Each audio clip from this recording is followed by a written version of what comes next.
Many of my patients tell me that they love to hear my stories. That's the only reason they come in to see me. They don't even have a foot problem, but they want to hear stories. You can imagine that does wonders for my schedule. However, I did want to share a story because I was telling a patient this the other day, and he said, you need to put this out on the internet. So I received a call from the local hospital. I was told that there was a patient that needed to be seen immediately, and they really didn't know what to do with him. I talked to him, I asked him what happened, and he had a huge dressing on his foot, and it was pretty saturated with blood. And he told me he had foot surgery a few months ago. So I asked him, but it looks like you're bleeding all over the place. So he said, well, I am. And as I was talking, I was taking the dressing off, and finally I got the dressing off, and his toe was hanging by something a little bit more than a thread.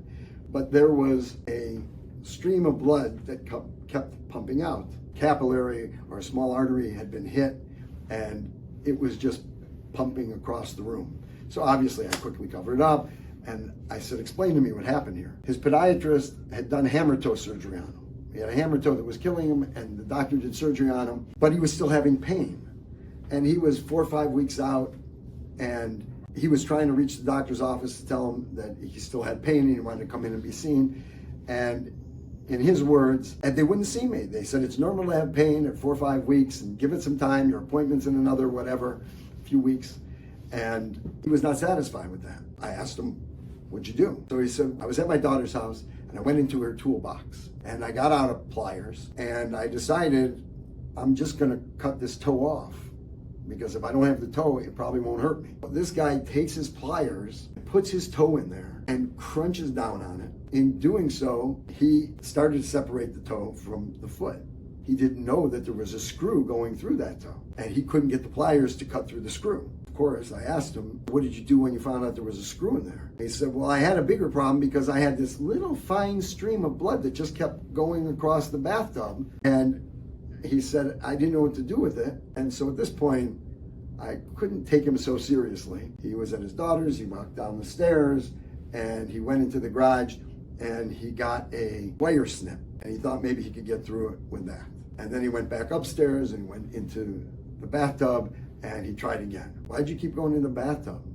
Well, I didn't want to make a mess of her house. You just walked across probably her white carpeting all the way to the garage, squirting a fine stream of blood all over the place. Well, I know, but I had to go get the wire snip. So anyway, so he couldn't get the toe off. So I took him to the operating room and amputated the toe, and it was a mess. I admitted him to the hospital that night, and I had a round on him very early in the morning. And when I got there in the morning, it was probably 5:15, and he was sitting up in bed, and he had a very pouty looking face. He was not happy, and I said, good morning.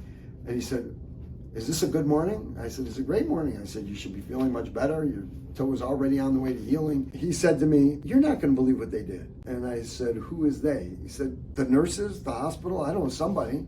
I said, what did they do? Last night they had a psychiatrist come and evaluate me. And I started smiling. And I said, why does that bother you? He said, they think I'm crazy. I said, okay, so 2 things.